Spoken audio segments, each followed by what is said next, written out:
Tengo aquí otro curioso artefacto mágico de la casa japonesa Tenyu. Como veis, es una especie de marco y tiene dos rejillas, una de ellas desplazable, con un botón que hay en su parte inferior. Vamos a ver el efecto.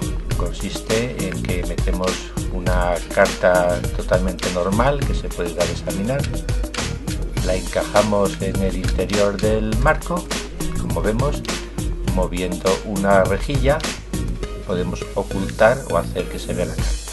Unos pases mágicos, corremos una tapa deslizante y la carta ha desaparecido. Se puede ver a través de todo el dispositivo. Otros pases mágicos y la carta vuelve a aparecer. Como digo, es una carta normal y corriente sin ningún tipo de trucaje. Espero que os haya gustado.